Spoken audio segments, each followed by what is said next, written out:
Hi guys, ഇന്ന് Christmas ആണ്. So ഇന്ന് ഒരു ക്രിസ്മസ് ഡേ എങ്ങനെയുണ്ടെന്ന് നമുക്ക് നോക്കിയാലോ. സോ ആദ്യം തന്നെ ഞങ്ങളിപ്പം ഇന്ന് 24th ഡിസംബർ ഞങ്ങൾ പള്ളിയിൽ പോയിട്ട് അവിടെ നിന്ന് ചെറിയ കിഡ്സ് നമുക്ക് നല്ല അടിപൊളി പുൽക്കൂടി ഉണ്ടായിരുന്നു. ഒരുപാട് ആൾക്കാരുണ്ടായിരുന്നു പള്ളിയിൽ. ഒരുപാട് നാട്ടിലെ പോലെ കറവൊന്നും ഇല്ലായിരുന്നു. പക്ഷേ ആ വിഷമം തീർക്കാൻ നമ്മൾ വീട്ടിൽ വന്നിട്ട് എൻ്റെ തന്നെ പൊളിയിലുണ്ടാക്കി ഒരു കേക്കും വൈനൊക്കെ കഴിച്ചു. പിന്നെ അത്രയും ഉണ്ടായിരുന്നു. രാത്രി കഴിഞ്ഞ് രാവിലെ എനിക്ക് നമ്മൾ കുക്കിംഗ് പരിപാടി തുടങ്ങിയിട്ടുണ്ട്.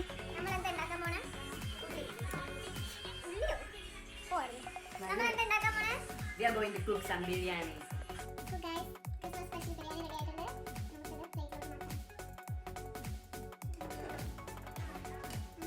അടിയിലേക്ക് പീസ് അടിയിലാണ്.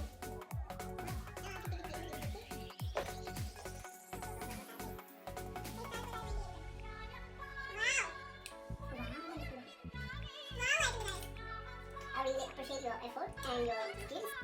ഞാൻ ഉണ്ടാക്കിയോണ്ട് പറയല്ല ഗൈസ്, ബിരിയാണി അടിപൊളിയായിരുന്നു. സോ ഇത്രയൊക്കെയുള്ളൂ ഞങ്ങളുടെ ക്രിസ്മസ് വിശേഷങ്ങൾ.